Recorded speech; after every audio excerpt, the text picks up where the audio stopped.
आज के मुख्य समाचार। तिब्बती संस्कृति और पहचान को बचाए रखना समय की सबसे बड़ी आवश्यकता।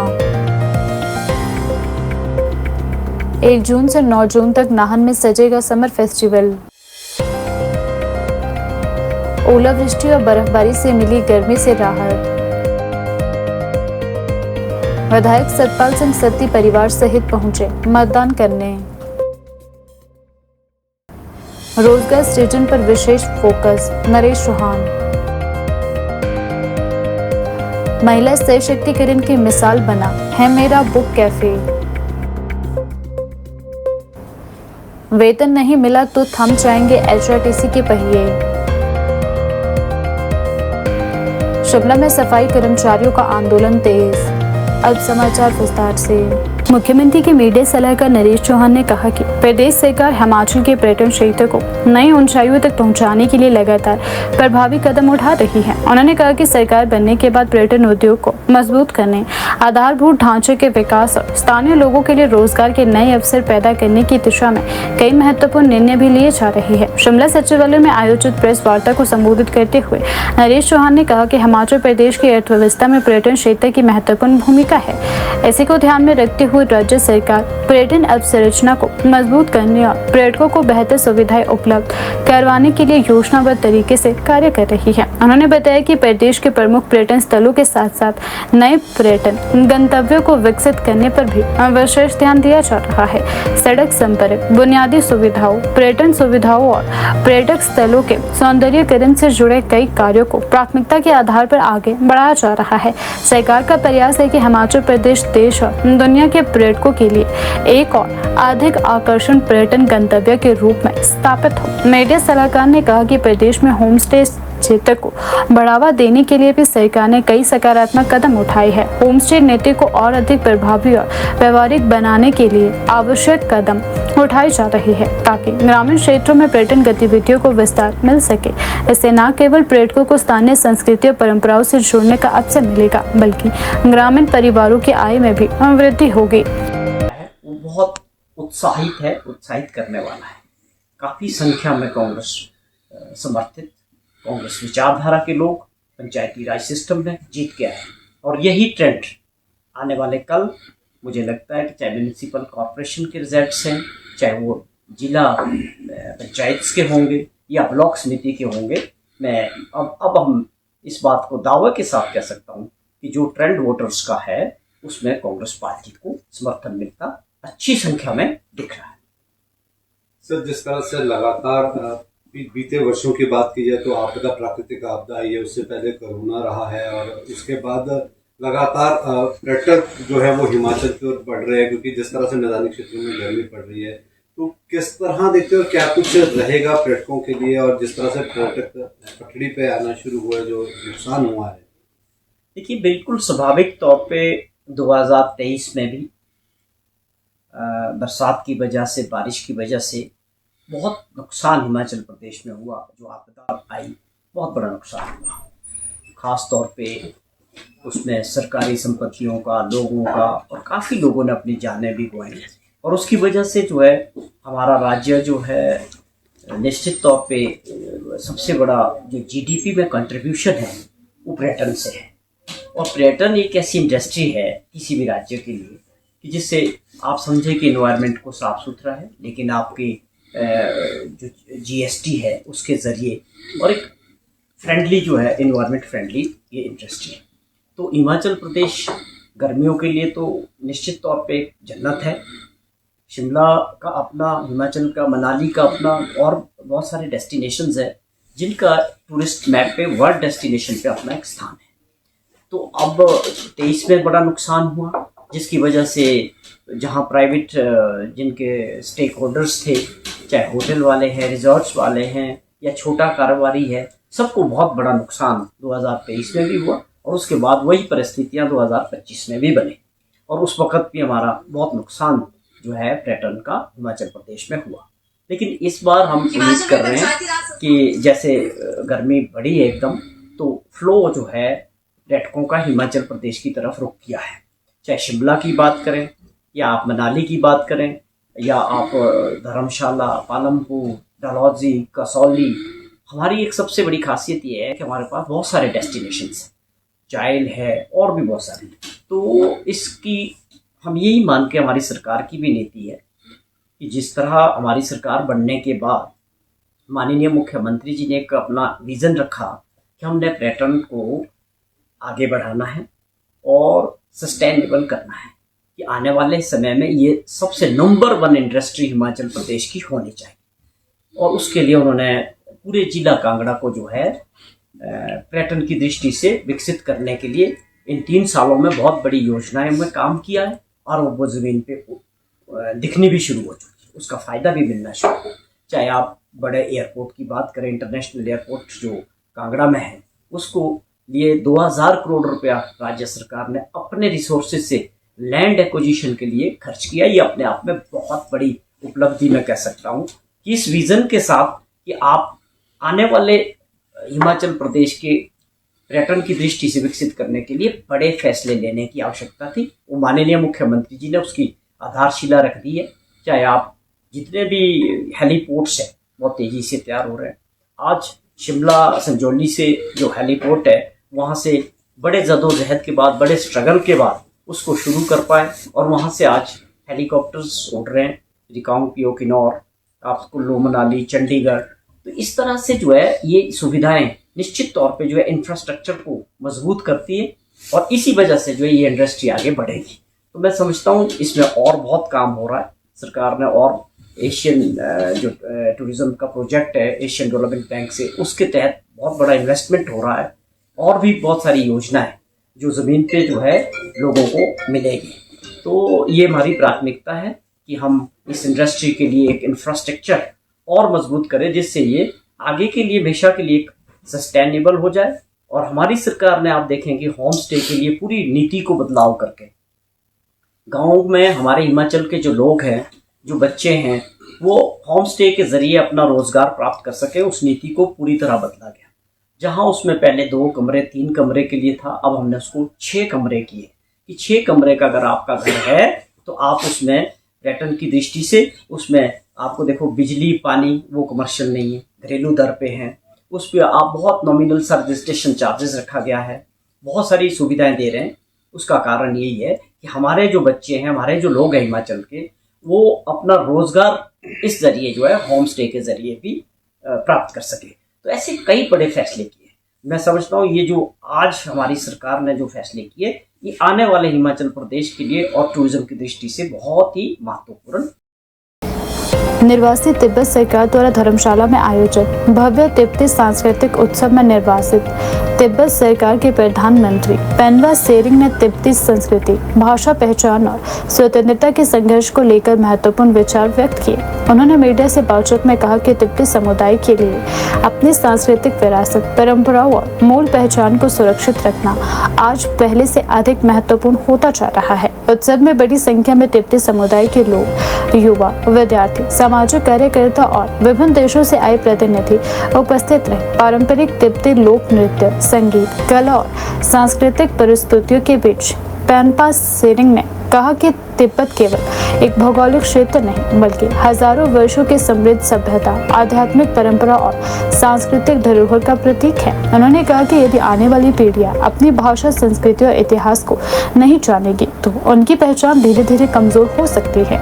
उन्होंने कहा कि तिब्बती समुदाय ने निर्वाचन के दशकों बाद भी अपनी सांस्कृतिक जड़ों को जीवित रखा है और यह पूरी दुनिया के लिए एक उदाहरण है। उन्होंने जोर देकर कहा कि तिब्बती भाषा, साहित्य और बौद्ध दर्शन को आने वाली पीढ़ियों तक पहुंचाना प्रत्येक तिब्बती की जिम्मेदारी है। उन्होंने कहा कि संस्कृति केवल परंपराओं तक सीमित नहीं होती है बल्कि वह किसी समुदाय की आत्मा होती है और उसकी पहचान को परिभाषित करती है। अपने संबोधन में उन्होंने कहा कि वर्तमान और पुरानी पीढ़ी के बीच बढ़ते अंतर का भी उल्लेख किया। उन्होंने कहा कि पुरानी पीढ़ी ने तिब्बत के इतिहास, संघर्ष और स्वतंत्रता की भावना को करीब से देखा और महसूस किया है। वहीं नई पीढ़ी का बड़ा हिस्सा निर्वासन में पैदा हुआ है और उसके सामने चुनौतियां अलग है। उन्होंने चिंता जताते हुए कहा है कि आज कई युवा तिब्बत के इतिहास, स्वतंत्रता आंदोलन और अपने सांस्कृतिक संघर्ष के बारे में उतनी गहराई से नहीं जानते जितना जानना आवश्यक है। उन्होंने कहा कि आधुनिक तकनीक, वैश्वीकरण और बदलती जीवन शैली के कारण युवाओं का ध्यान कई नई दिशाओं की ओर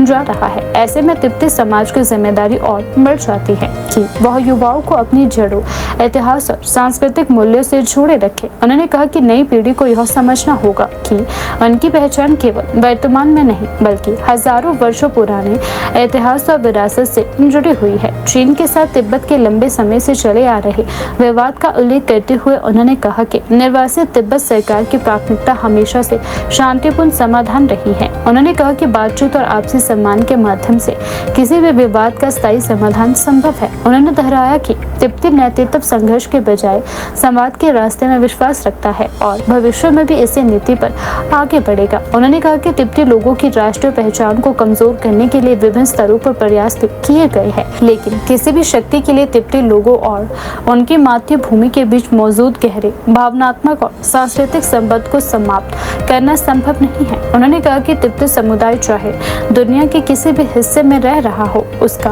अपने इतिहास, संस्कृति और मातृभूमि से जुड़ाव अटूट है।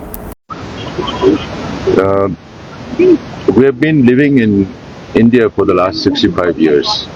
अब 65-66 साल हो गया भारत में, और हम लोग हर बार ये सोचते रहते हैं कि हम लोग इतने साल यहाँ रहा तो भारतीय लोगों को तिब्बत के बारे में पता होगा। अब हम बहुत प्रदेश में जाते हैं, यूनिवर्सिटीज़ में बात करते हैं, एक्सपर्ट से भी बात करते हैं, दिल्ली में भी बात करते हैं, तो कभी कभी ऐसा लगता है कि तिब्बत की जो बेसिक इंफॉर्मेशन है वो भी बहुत सारे लोगों को पता नहीं है। तो पुरानी जनरेशन जो थे, जब तिब्बत का आज़ादी होया तब का जनरेशन अलग है, अभी का जनरेशन अलग है।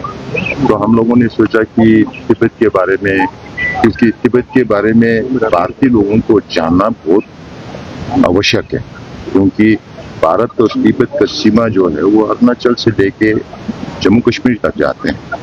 अभी चीन ने कब्जा करके और सीमा के ऊपर बहुत दिक्कत हो रहा है और दो देशों के बीच में। तो ये सब समझ में आने से फिर तिब्बत का इम्पोर्टेंस जो है, सिग्निफिकेंट, भारत के सिक्योरिटी के लिए, सुरक्षा के लिए कितना इम्पोर्टेंस है वो पता चलेगा। कल ही हमारे काफ़ी विजिटर्स आए थे, डेलीगेट्स आए थे बाहर से, और एक ने हमको ये बताया कि म्यूजियम जाके पता चला कि तिब्बत कितना बड़ा है।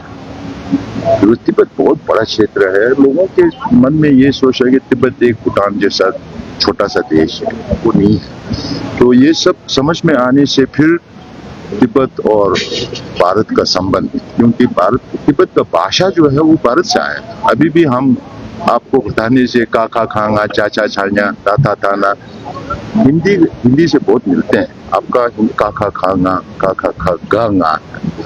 तो हमारे स्क्रिप्ट जो है, तिब्बती स्क्रिप्ट, वो बुद्धा का स्क्रिप्ट है, भारत से आया। और तिब्बत का रिलीजन जो है, बुद्धिज्म जो है, वो भी नालंदा का ट्रेडिशन 8th सेंचुरी में तिब्बत में आया। और तिब्बती लैंग्वेज में हम लोगों ने बौद्ध धर्म का जितने भी टीचिंग्स है सब तिब्बती में ट्रांसलेट किया, अनुवाद किया। तो भारत का एक विजडम हम लोग अभी तक उसको संभाल के रखा है। तो ये सब समझने के लिए अभी ये एग्जीबिशन ऑर्गेनाइज किया हुआ है।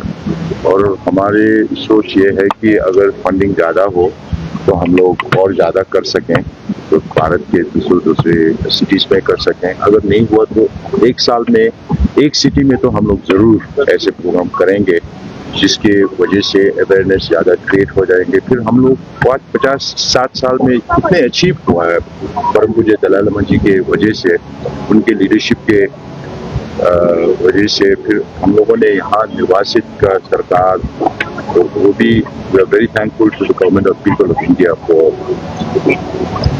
Providing us all this facilities. राजधानी शिमला के छोटा शिमला क्षेत्र में स्थित है मेरा बुक कैफे आज स्थानीय लोगों और पर्यटकों के बीच तेजी से लोकप्रिय हो रहा है। यह कैफे केवल खाने पीने की जगह नहीं बल्कि महिला सशक्तिकरण, हिमाचली संस्कृति, स्थानीय उत्पादों और साहित्य को बढ़ावा देने वाला एक अनूठा केंद्र बनकर उभरा है। पर्यटन विभाग और स्वयं सहायता समूहों के सहयोग से शुरू की गई यह पहल प्रदेश की महिलाओं को आत्मनिर्भर बनाने की दिशा में एक सफल प्रयास मानी जा रही है। करीब 1.5 वर्ष पहले शुरू हुए इस कैफे का संचालन 5 हिमाचली महिलाएं मिलकर कर रही हैं। इन महिलाओं ने अपनी मेहनत, लगन और उद्यमिता के बल पर इस स्थान को एक विशेष पहचान दिलाई है। आज यह कैफे उन लोगों के पसंदीदा जगह बन चुका है जो हिमाचल की संस्कृति, पारंपरिक व्यंजनों और शांत वातावरण का अनुभव करना चाहते हैं। है मेरा बुक कैफे की सबसे बड़ी विशेषता यहाँ मिलने वाले पारंपरिक हिमाचली और पहाड़ी व्यंजन है। पर्यटक और स्थानीय लोग यहाँ हिमाचली खान पान का असली स्वाद चखने पहुँचते हैं। विशेष रूप से कैफे का प्रसिद्ध व्यंजन सिड्डू लोगों के बीच काफी लोकप्रिय है। कैफे संचालक बिमटा के अनुसार यहाँ आने वाले अधिकांश ग्राहक सिड्डू को बेहद पसंद करते हैं और इसकी लगातार मांग बनी रहती है। इसके अलावा भी कई पारंपरिक व्यंजन यहाँ उपलब्ध हैं जो हिमाचल की समृद्ध खाद्य संस्कृति को दर्शाते हैं। उन्होंने बताया कि कैफे का उद्देश्य केवल भोजन परोसना नहीं बल्कि लोगों को हिमाचल की पारंपरिक जीवन शैली और स्थानीय स्वाद से परिचित कराना भी है। मेरा बुक कैफे की एक और खासियत इसका शांत और आकर्षण वातावरण है। यहाँ आने वाले लोग स्वादिष्ट भोजन का आनंद लेने के साथ साथ किताबों के बीच समय बिता सकते हैं। पुस्तक प्रेमियों के लिए यह स्थान किसी स्वर्ग से कम नहीं है। कैफे में विभिन्न विषयों से जुड़ी पुस्तकें उपलब्ध हैं जिन्हें पढ़ते हुए लोग अपने समय को सार्थक और यादगार बना सकते हैं। शहर की भागदौड़ और शोर शराबे से दूर यह स्थान पाठकों को एक शांत और सकारात्मक माहौल प्रदान करता है। पर्यटकों का कहना है कि हिमाचल की खूबसूरत वादियों के बीच किताबों और स्थानीय व्यंजनों का यह अनूठा संयोजन उन्हें बार बार आने के लिए प्रेरित भी करता है। मेरा बुक कैफे महिला उद्यमिता को बढ़ावा देने का भी एक प्रभावी माध्यम बनकर सामने आया है। यहाँ महिलाओं द्वारा घर पर तैयार किए गए शुद्ध मसाले, अचार, जैम, चटनी और अन्य दैनिक उपयोग के उत्पाद बिक्री के लिए उपलब्ध है। इन उत्पादों को पर्यटकों और स्थानीय ग्राहकों से अच्छा प्रतिसाद भी मिल रहा है जिससे महिलाओं को अपने उत्पादों की बेहतर मार्केटिंग का अवसर प्राप्त हो रहा है और उनकी आय में भी वृद्धि होती जा रही है। कैफे से जुड़ी महिलाओं का कहना है कि पहले उनके उत्पाद सीमित क्षेत्र तक ही पहुंच पाते थे लेकिन अब इस मंच के माध्यम से उनके उत्पादों को व्यापक पहचान मिल रही है। तो मैम हम लोग यहाँ पर खाना बनाने का काम है जो यहाँ पर पहाड़ी खाना मिलता है और यहाँ पर ही मीरा के प्रोडक्ट भी है जो घर पर महिलाएं बना रही है, होममेड है और वो भी यहाँ पर सेल आउट के लिए होते हैं। और इसको खोले हुए मैम लगभग 1.5 साल हो चुका है। ये 7 अगस्त 2024 को इसकी ओपनिंग हुई थी और अभी तक की चला भी आता है मैम। और हमारे पास डेली की कस्टमर है यहाँ पे, जैसे नियर बाई सेक्रेटरी ऑफिसर वाले सारे आते हैं और हमारे डेली वाले कस्टमर हैं। सेल आउट तो मैम हमारा हिमाचली घी है और अचार भी है, जैम भी है और हमारी क्रीम्स भी है, परफ्यूम्स भी है, ये चीज़ें हैं और वुलन वाले प्रोडक्ट भी है हमारे पास, वो सेल आउट है। बाकी खाने का है वो जो खाने में मैम हमारा सिड्डू है और पकैन है और थाली है। पकैन मैम ये हिमाचली एक डिश है, पिज़्ज़ा टाइप में ये बनती है जी। बाकी ये हम लोग डीप फ्राई रहता ही जी, खाना बहुत पसंद करते हैं। और सिड्डू हमारा यहाँ का स्पेशल सिड्डू के नाम से कई लोग बोलते हैं कि बहुत अच्छा है, रिस्पॉन्स अच्छा है जी। ऑर्डर भी आते हैं हमें कई बारी, तो हम लोग बड़े बड़े 50-100 तक के सिड्डू के ऑर्डर भी देते हैं लोगों को। कहीं कई बार ऐसा होता है कई स्कूलों में या कई जगह कुछ ऑफिस वर्क में कुछ काम होता है या कुछ भी बड़े होते तो हमें ऑर्डर आता है। ऑनलाइन तो नहीं है हमारी। हम यहाँ पर 5 दीदियाँ काम करती हैं और हम 5 ही दीदियाँ इसको मैनेज करती हैं जी। मैम अगर यहाँ पे हमें लगेगा कि या संस्था को लगेगा कि यहाँ पर रिक्वायरमेंट है तो हमारी संस्था से यहाँ पर दीदियाँ काम कर सकती है जी। वॉलनट ऑयल है, एप्रिकॉट ऑयल है, ऑयल तो मैम यही है हमारे पास। बाकी ये फेस वॉश है, चारकोल फेस वॉश है, ऑरेंज फेस वॉश भी है हमारे पास। जी, और ये रोज़ वाटर भी है, ये रोज़ वाटर।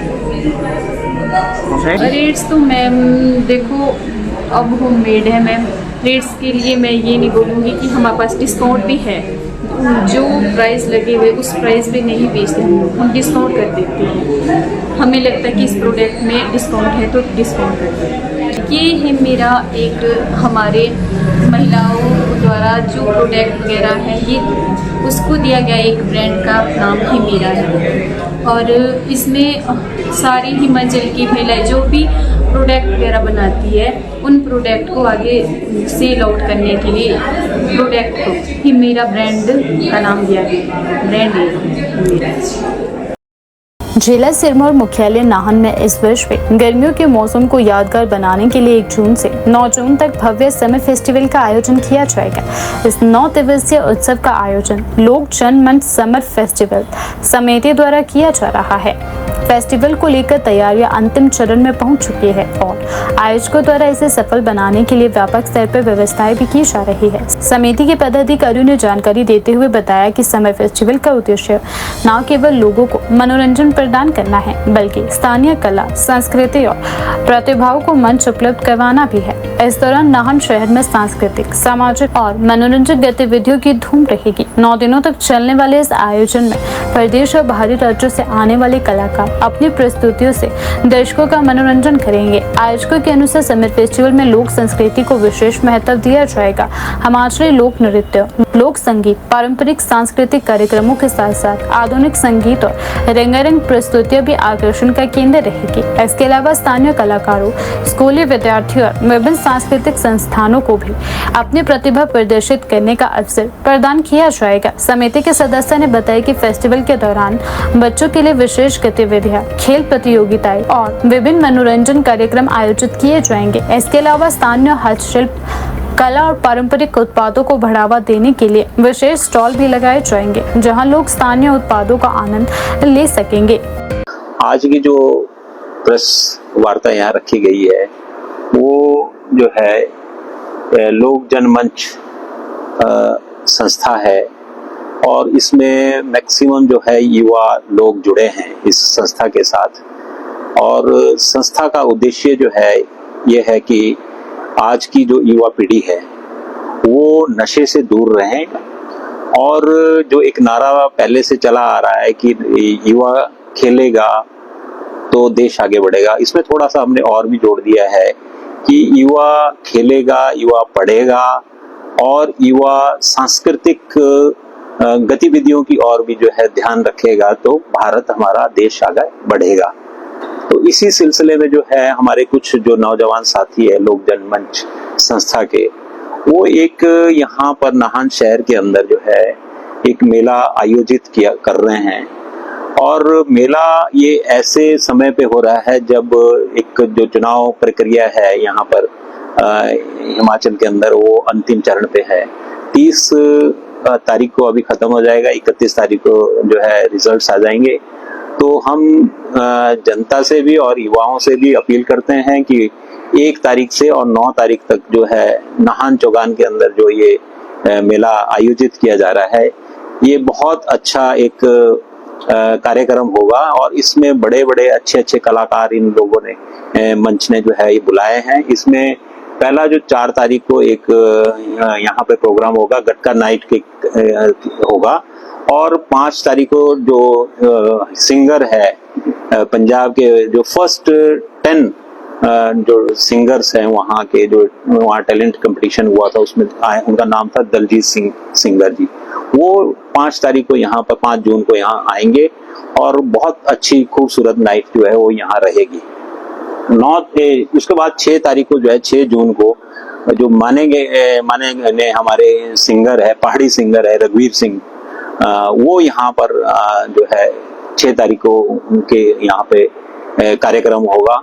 और जो ये कार्यक्रम होगा ये बहुत अच्छा कार्यक्रम होगा। तो मेरा सभी से यहाँ पर जो हमारे शहरवासी हैं और जो यहाँ के युवा हैं वो इसमें बढ़ चढ़ करके भाग लें और इस मेले का जो ये आयोजन हो रहा है इसका मजा लें। और जो चुनाव के समय में जिन लोगों को भी थकान हो रही है वो इस जो आयोजन यहाँ पर हो रहे हैं इसका मजा लें। जो एक कलाकार हमारे बाहर से आ रहे हैं और उनका भी उत्साह बढ़ाएं और अपने जो है मजा इसका जरूर लें। धन्यवाद। मेले का शुभारंभ कौन करेगा? मेले का शुभारंभ जो है अभी हमने देखेंगे कि किससे हम करवा रहे हैं। आपस में जो हमारे लोक जनमंच के संस्था के जो युवा साथी हैं वो विचार विमर्श करेंगे कि कौन इसकी ओपनिंग करेगा और कौन इसकी क्लोजिंग करेगा। और साथ साथ मैं इसके साथ साथ जो है मेरा जनता से भी, लोगों से भी अपील है कि जो नाहन शहर है इसको खूबसूरत बना कर रखें, किसी किस्म की कोई गंदगी वगैरह ना फैलाएं। और जब मेला खत्म हो जाए तो मेरा लोक जनमंच संस्था से भी आग्रह रहेगा कि वो जिस तरह से चौगान अभी है उसी तरह से चौगान को दोबारा साफ सुथरा रखें। पंचायती राज चुनावों को लेकर ऊना जिले में लोकतंत्र का उत्सव पूरे उत्साह और जोश के साथ आज मनाया गया। पंचायत चुनावों को प्रदेश की राजनीति का सेमीफाइनल माना जा रहा है और इसी कड़ी में ऊना सदर से भाजपा विधायक एवं पूर्व प्रदेश भाजपा अध्यक्ष सतपाल सिंह सत्ती ने आज अपने परिवार सहित ग्राम पंचायत जलग्रा स्थित मतदान केंद्र पर वोट डालने पहुंचे। मतदान केंद्र पर पहुंचने के बाद विधायक सत्ती ने अपने मताधिकार का प्रयोग किया और लोकतंत्र को मजबूत बनाने के लिए लोगों से बढ़ चढ़कर मतदान करने की अपील भी की। सुबह से ही मतदान केंद्रों पर मतदाताओं की लंबी कतारें भी देखने को मिली। महिलाओं, युवाओं और बुजुर्गों में मतदान को लेकर विशेष उत्साह नजर आया। जलग्रा पंचायत में मतदान शांतिपूर्ण माहौल में जारी रहा। सुरक्षा व्यवस्था के व्यापक इंतजाम भी किए गए थे और प्रशासनिक अधिकारी लगातार मतदान प्रक्रिया पर नजर बनाए हुए थे। पंचायत चुनावों को लेकर ग्रामीण क्षेत्रों में खासा उत्साह देखा जा रहा है क्योंकि इन चुनावों के माध्यम से गाँव की सरकार चुनने का अवसर मिलता है। विधायक सतपाल सिंह सत्ती ने कहा कि पंचायतें ग्रामीण विकास की आधारशिला है और गांव के विकास की दिशा यहीं से तय होती है। उन्होंने मतदाताओं से निष्पक्ष और स्वतंत्र होकर मतदान करने का आग्रह किया है। साथ ही उन्होंने विश्वास जताया कि लोकतांत्रिक प्रक्रिया में लोगों की सक्रिय भागीदारी प्रदेश के लिए विकास की दिशा तय करेगी।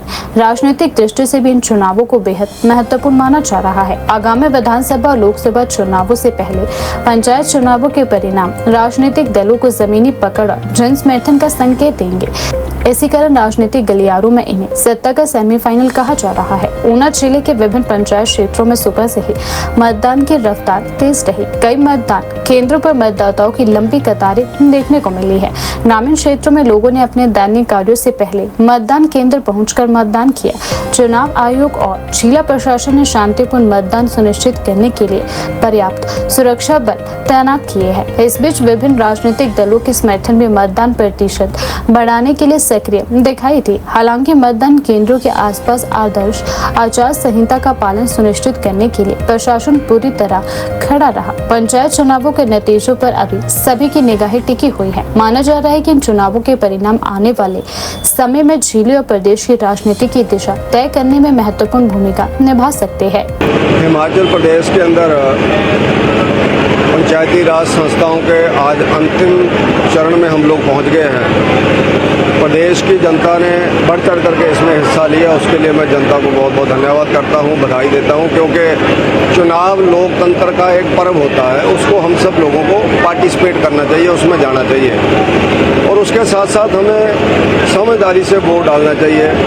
कौन प्रत्याशी ठीक है, कौन काम करने वाला है, उसके साथ साथ जो व्यक्ति प्रदेश के अंदर अपने गांव के अंदर योजनाएं ला सकता है उनको हम सब लोग वोट करें और अपना जो चुनावी जिम्मेवारी है वोट डालने की, वो मुझे लगता है कि हर व्यक्ति को उसे निभाना चाहिए और वोट जरूर लोगों को डालना चाहिए। और भारी मात्रा में वैसे लोगों ने डाला, 80-85% लोगों ने वोट डाला है, उसके लिए मैं उनको बहुत बहुत बधाई देता हूँ, धन्यवाद भी देता हूँ। खास करके जो न्यू वोटर्स हैं, यंगस्टर्स जो हैं, उन लोगों ने बढ़ चढ़ करके हिस्सा लिया है, महिलाओं ने बढ़ चढ़ करके हिस्सा लिया है। उसके नाते लोकतंत्र के प्रति परिपक्वता हमारी ध्यान में आती है ना। इतना लंबे समय से हमारा लोकतंत्र चल रहा है, अब हम लोग आगे बढ़ रहे हैं, तो मुझे लगता है इन पंचायती राज संस्थाओं के चुनाव नतीजों के बाद जितने भी लोग चुने जाएंगे उन सबको मैं बधाई देता हूँ और जिन लोगों ने इसमें हिस्सा लिया है उनको भी मैं धन्यवाद करता हूँ, क्योंकि लोकतंत्र में कोई जीतता है कोई हारता है, लेकिन जो जीतेंगे जो हारेंगे वो शांतिपूर्वक रहें, गांव के अंदर माहौल ठीक रखें और उसके साथ साथ फिर चुनावों के बाद इकट्ठे होकर के गांव के विकास के लिए लगें। जो भी सरकारी योजनाएं ला सकते हैं उसके लिए एकजुटता से अब पार्टी पॉलिटिक्स उठ करके पंच परमेश्वर के रूप में काम करें और अच्छे काम गांवों के अंदर विकास के भी करें और निर्णयों के भी करें, न्याय करते हुए जनता को लाभ पहुँचाएं। राजधानी शिमला में नगर निगम के खिलाफ सफाई कर्मचारियों का आंदोलन लगातार उग्र होता जा रहा है। अपने विभिन्न मांगों को लेकर आंदोलनरत सफाई कर्मचारियों ने उपायुक्त कार्यालय के बाहर धरना प्रदर्शन किया और नगर निगम प्रशासन के खिलाफ जमकर नारेबाजी की। प्रदर्शन में बड़ी संख्या में सेहत सोसाइटी के सफाई कर्मचारियों ने भाग लिया और कर्मचारियों के खिलाफ की जा रही कार्यवाही को अन्यायपूर्ण करार दिया है। धरने के दौरान प्रदर्शनकारियों ने आरोप लगाया कि कुछ घंटे पहले सीटू के प्रदेश अध्यक्ष विजेंद्र मेहरा सहित 2 अन्य सफाई कर्मचारियों को पुलिस द्वारा गिरफ्तार किया गया। कर्मचारियों का कहना है कि यह गिरफ्तारी उनके शांतिपूर्ण और लोकतांत्रिक आंदोलन को दबाने का प्रयास है। प्रदर्शनकारियों ने गिरफ्तार नेताओं और कर्मचारियों की तत्काल रिहाई की मांग करते हुए प्रशासन के खिलाफ रोष भी व्यक्त किया है। सफाई कर्मचारियों का यह आंदोलन पिछले कई दिनों से जारी है। कर्मचारियों का मुख्य विरोध नगर निगम द्वारा 41 सफाई कर्मचारियों को नौकरी से निकाले जाने के फैसले को लेकर है। कर्मचारियों का कहना है कि बिना उचित कारण उनके साथियों को सेवा से बहाल किया गया है, जिससे दर्जनों परिवार के सामने आजीविका का संकट भी खड़ा हो गया है। गौरतलब है कि हाल ही में अपनी मांगों को लेकर सफाई कर्मचारी नगर निगम के जनरल हाउस की बैठक में पहुंचे थे। इस दौरान हुए घटनाक्रम को लेकर अब दोनों पक्षों के बीच आरोप प्रत्यारोप का दौर जारी है। सफाई कर्मचारी संघर्ष समिति के अध्यक्ष जसवंत ने कहा कि जनरल हाउस की बैठक के दौरान किसी प्रकार की हाथापाई या मारपीट नहीं हुई थी। उन्होंने आरोप लगाया कि सबसे पहले जनरल हाउस में मौजूद कुछ लोगों द्वारा कर्मचारियों के प्रति आपत्तिजनक और अभद्र भाषा का प्रयोग किया गया था, जिससे माहौल तनावपूर्ण बन गया। जसवंत ने कहा कि यदि किसी के खिलाफ कार्यवाही की जानी थी तो सबसे पहले उन लोगों के खिलाफ होने चाहिए थे जिन्होंने कर्मचारियों के प्रति अनुचित और अपमानजनक शब्दों का प्रयोग किया था। उन्होंने प्रशासन पर एक तरफा कार्यवाही करने का आरोप लगाया है। गिरफ्तार मजदूरों का बहाल करो, गिरफ्तार साथियों का बहाल करो, इनकलाब जिंदाबाद, इनकलाब जिंदाबाद, नूर एकता जिंदाबाद, एमसी शिमला हाय हाय, एमसी शिमला हाय हाय, बोल साथिया हल्ला बोल, एमसी शिमला पर हल्ला बोल, अपने हक के लिए हल्ला बोल, अपने हक के लिए हल्ला बोल।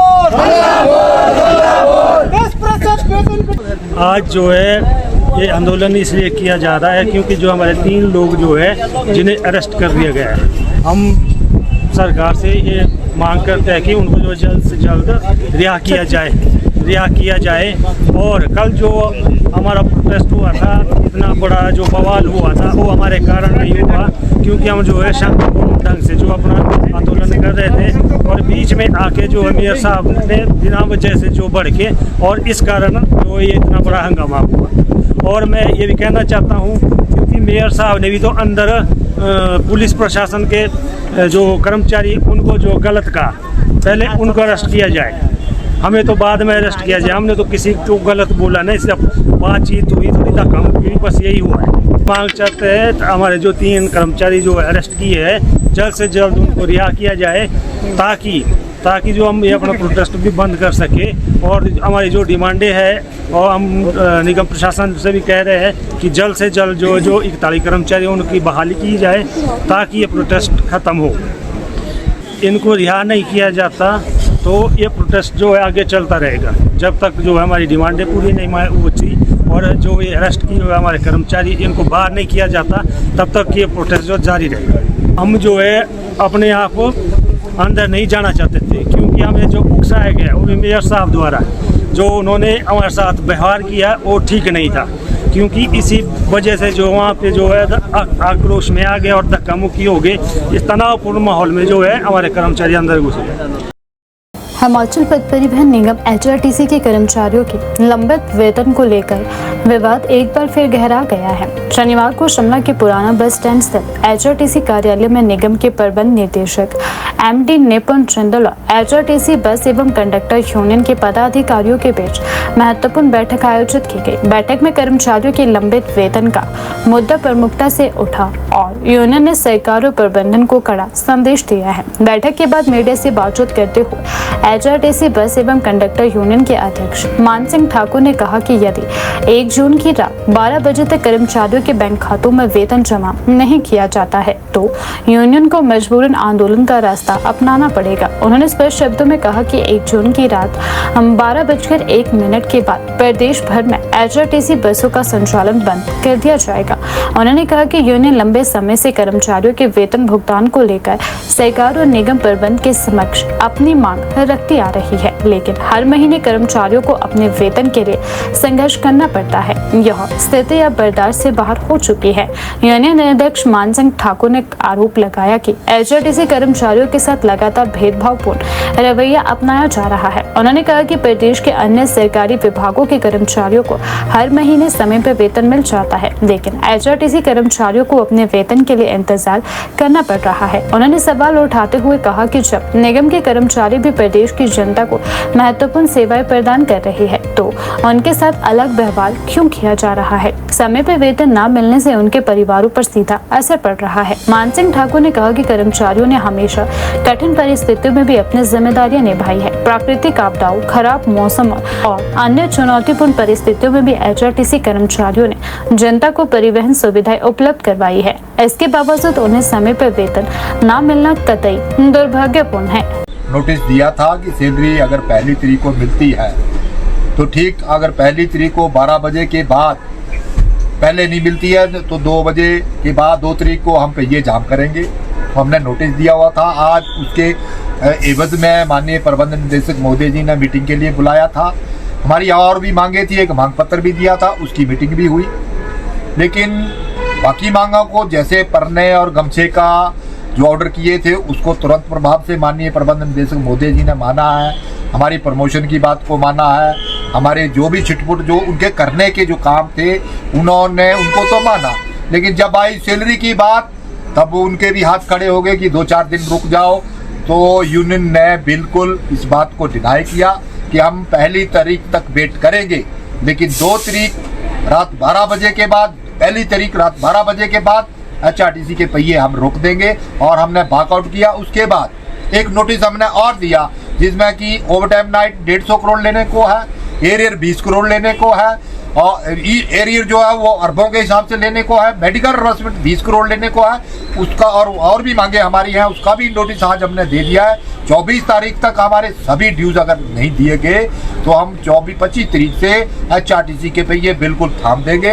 मैं सरकार और प्रबंधन को ये चेता देना चाहता हूँ, बोल देना चाहता हूँ कि समय रहते हमारे जो देय भत्ते हैं, सैलरी की तो हमने हर महीने नोटिस दिया है कि हर महीने सैलरी 1 को चाहिए, अन्यथा 2 को हम काम नहीं करेंगे। हम काम करें भी क्यों जब सैलरी हमें नहीं, ओवरटाइम नाइट हमें नहीं, एरियर हमें नहीं, मेडिकल रिम्बर्समेंट है हमें नहीं, फ्री के नौकर समझ के रखा है। मैं पूछना चाहता हूँ माननीय मुख्यमंत्री महोदय जी से कि अदर डिपार्टमेंटों को 2100 करोड़ रुपए हर महीने देते हैं, सरकार देती है, उनको सैलरी 1 को जा रही है 2100 करोड़, लेकिन बड़े दुख के साथ कहना चाहता हूँ जब 70 करोड़ HRTC को देने की बारी आती है तो वो आनाकानी करते हैं।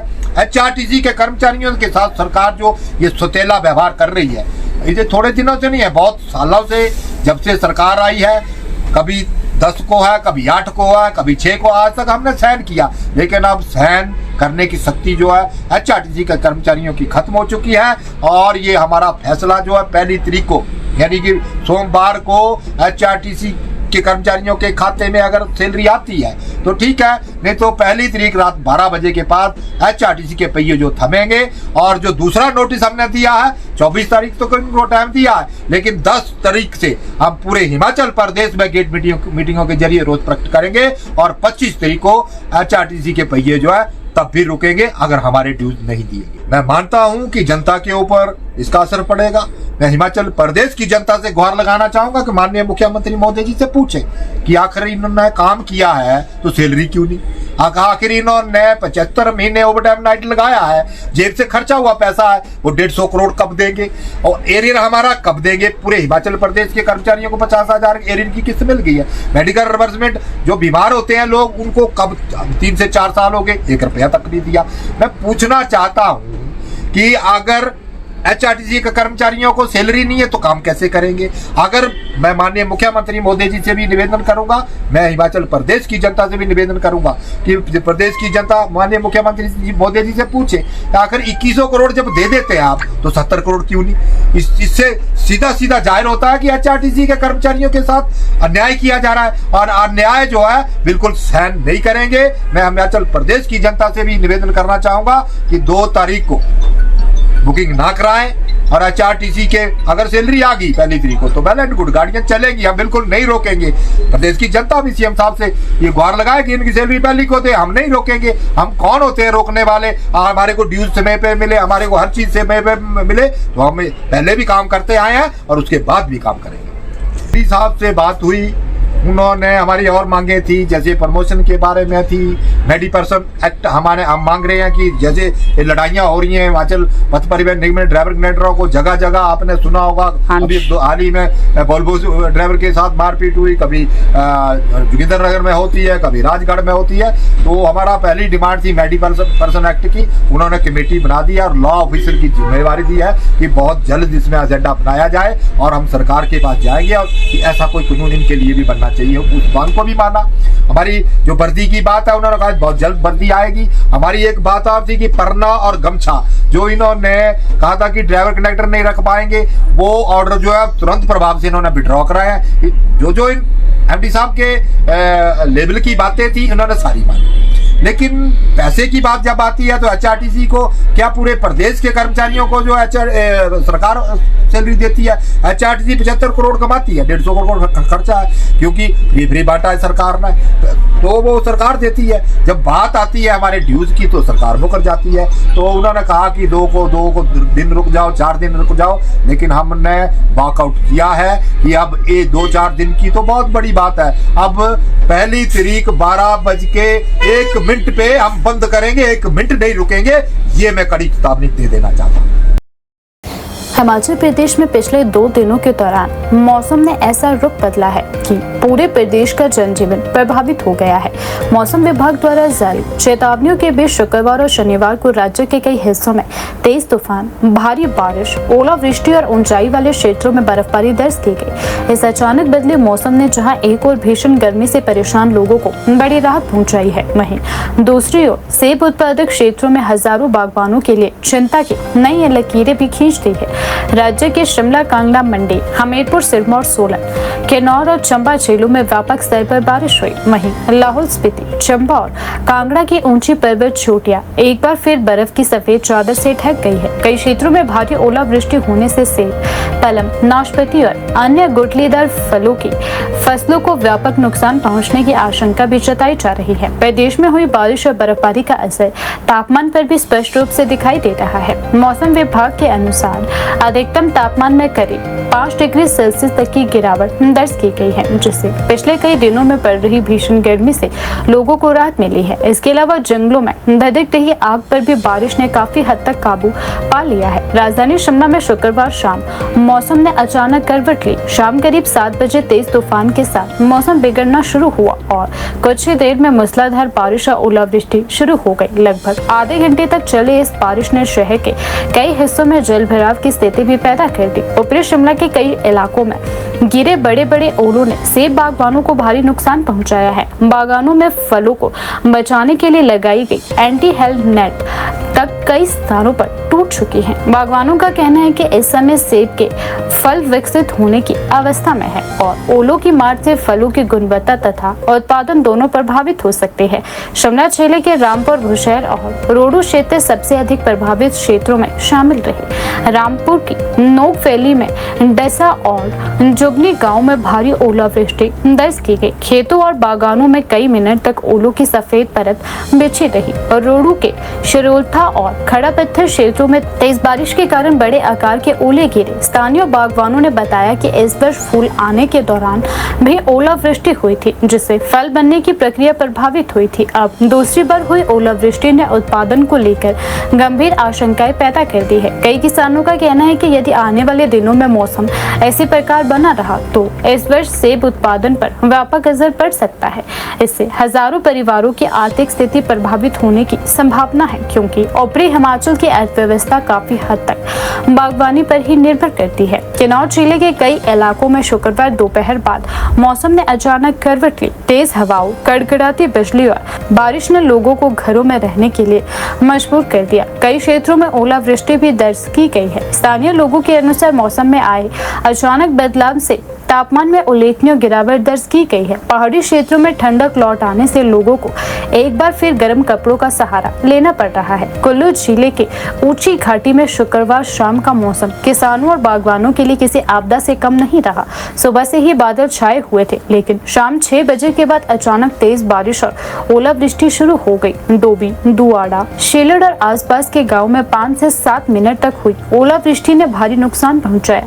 सेब, पलम, नाशपाती और अन्य फलों पर ओलों की सीधी मार पड़ी। स्थानीय किसान जगमोहन, मुकेश और राजेश ने बताया कि पिछले सप्ताह भी क्षेत्र में ओलावृष्टि हुई थी। लगातार 2 बार ओलों की मार पड़ने से फसलों की स्थिति खराब हो गई है। किसानों ने कहा कि यदि मौसम का यही रुख रहा तो इस वर्ष उत्पादन में भारी गिरावट आ सकती है। बारिश के कारण घाटी की कई सड़कों पर पानी भर गया है और कुछ समय के लिए यातायात भी प्रभावित रहा है। चंबा जिले की भरमौर क्षेत्र की ऊंची पहाड़ियों पर ताजा बर्फबारी दर्ज की गई।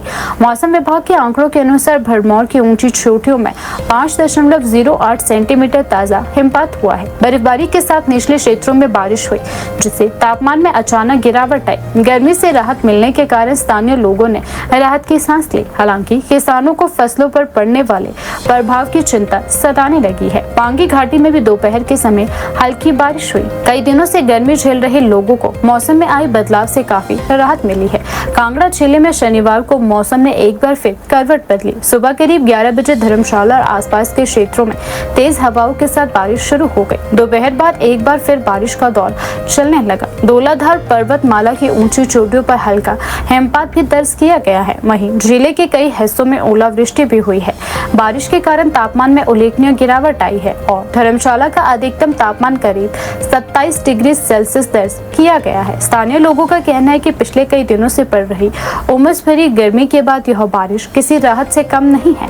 मौसम विभाग केंद्र शिमला ने कुल्लू, मंडी, शिमला और सिरमौर जिलों के लिए ओलावृष्टि और तेज तूफान को लेकर ऑरेंज अलर्ट जारी किया है। इसके अलावा शनिवार के लिए लाहौल स्पीति और किन्नौर को छोड़कर प्रदेश के अधिकांश जिलों में येलो अलर्ट जारी किया गया है। मौसम विभाग ने लोगों को खराब मौसम के दौरान सुरक्षित स्थानों पर रहने और अनावश्यक यात्रा से बचने की सलाह भी दी है। मौसम विभाग के अनुसार 31 मई से 4 जून तक प्रदेश के विभिन्न क्षेत्रों में रुक रुक कर बारिश और ऊंचाई वाले इलाकों में हल्की बर्फबारी की संभावना बनी हुई है।